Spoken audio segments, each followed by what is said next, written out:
Meus amados, graça e paz, vamos ler a palavra de Deus.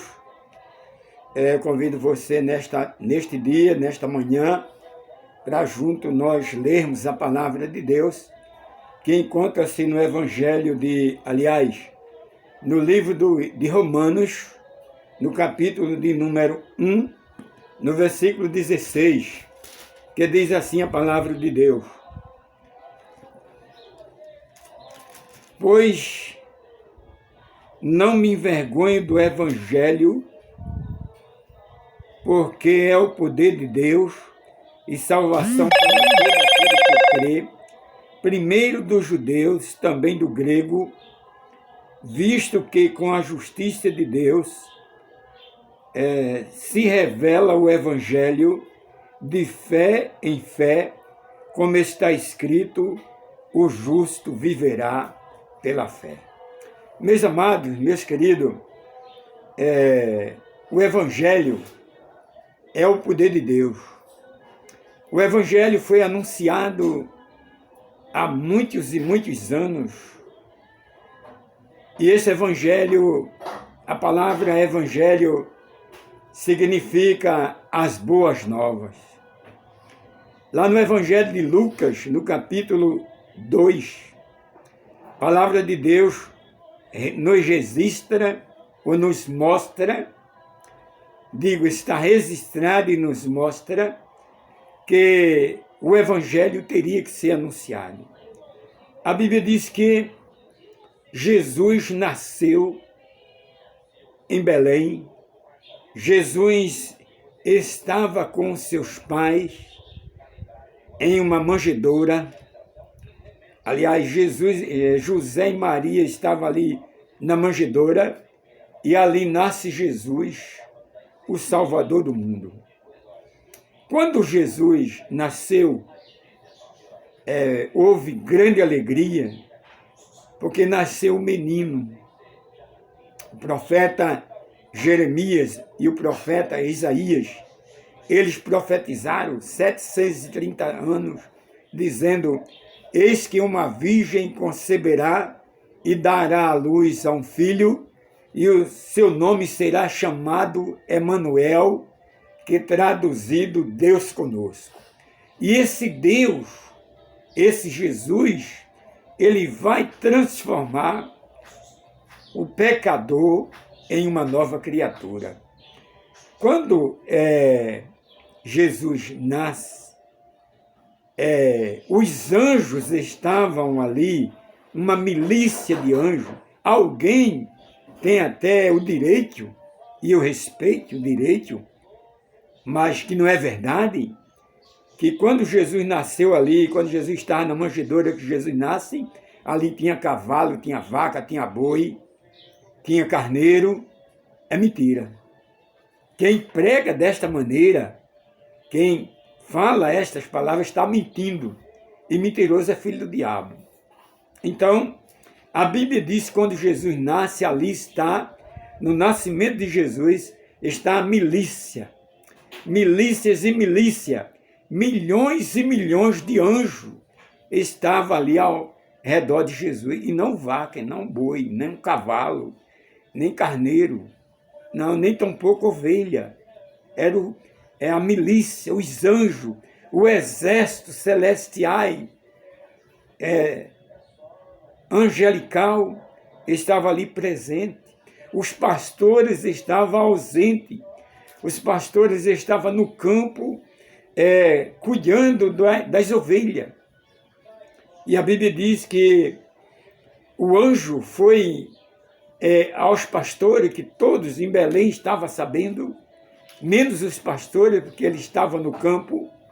E a Bíblia diz, meus queridos, que o anjo apareceu em um resplendor aos pastores, e ali os pastores ficaram atemorizados, eles temeram fortemente, porque nunca tinham visto uma coisa tão extraordinária, tão abençoada, inesperável para eles, eles temeram. E o anjo disse para os pastores: não tem mais, pois vos trago boas novas de alegria, pois hoje nasceu em Belém o Salvador, Jesus Cristo. As boas novas, né? E Paulo, escrevendo aos Romanos, nos relata essas boas novas quando diz: porque não me envergonho do Evangelho de Cristo. O Evangelho significa boas novas. Quando Jesus ele convida ali seus discípulos e separa ali seus discípulos em 36 grupos de 2, uma dupla, e Jesus mandou que eles fossem levar as boas novas, transmitir as boas novas, isso é, o Evangelho às pessoas.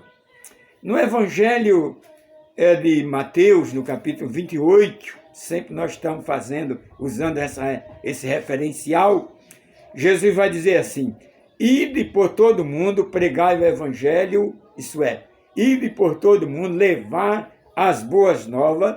Tem algumas versões que diz as boas novas. Ide por todo mundo, levar as boas novas até os confins da terra. Então, levar as boas novas, levar o Evangelho, anunciar o Evangelho. Mas, meus queridos, Paulo diz assim: não me envergonhe do Evangelho, que é o poder de Deus e salvação para todo aquele que crê.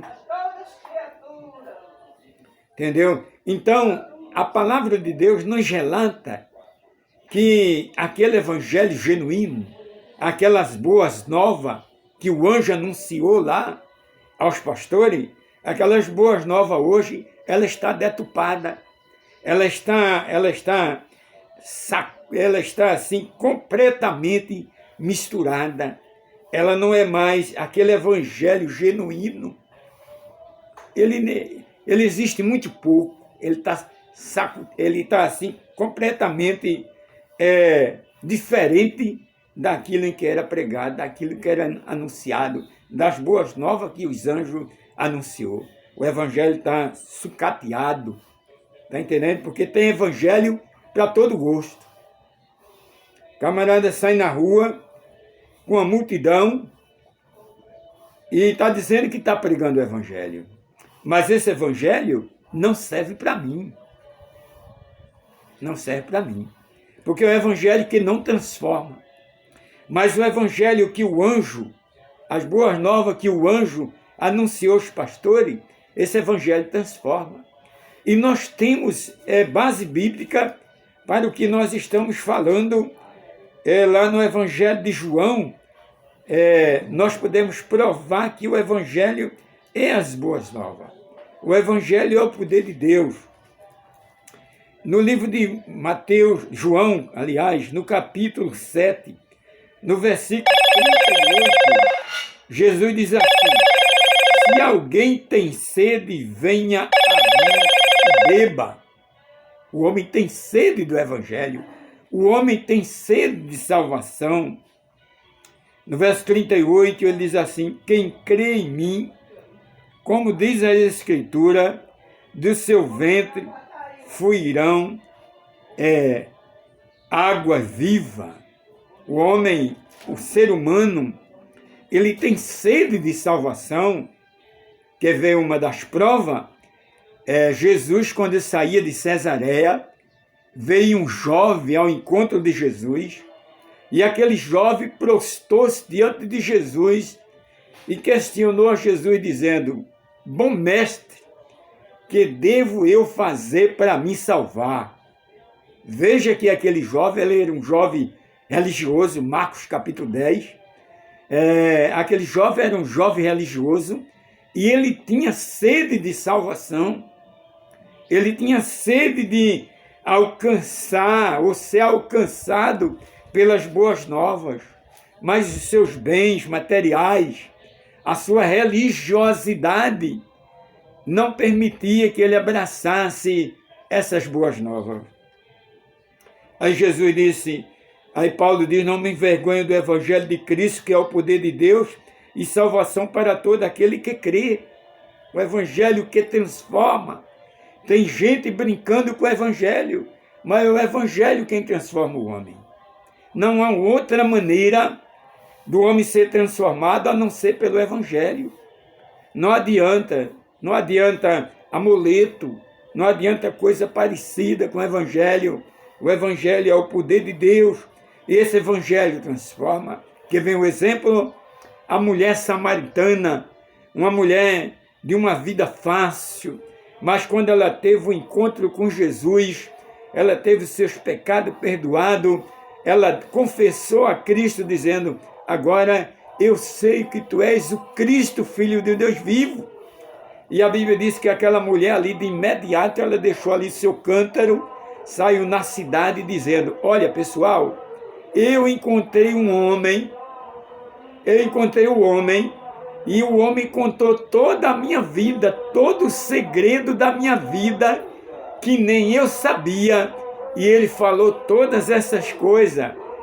Ele é o Cristo, Filho de Deus vivo, o Salvador. Esse é o Evangelho, meu querido. O Evangelho que transforma a vida do homem.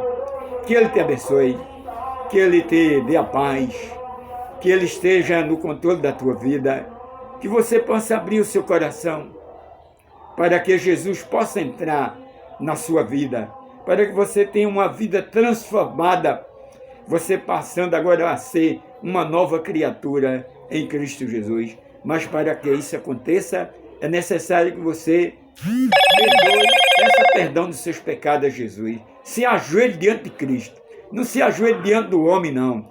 Se ajoelhe diante de Cristo e peça perdão. Jesus, tem misericórdia de mim. Que Ele te abençoe. Meu querido, se você puder, inscreva-se nesse canal, Pastor Antônio José Pereira. Deixa aí o seu comentário. Eu sou grato a Deus pela sua vida. Me ajude. E até o próximo encontro, se Deus quiser.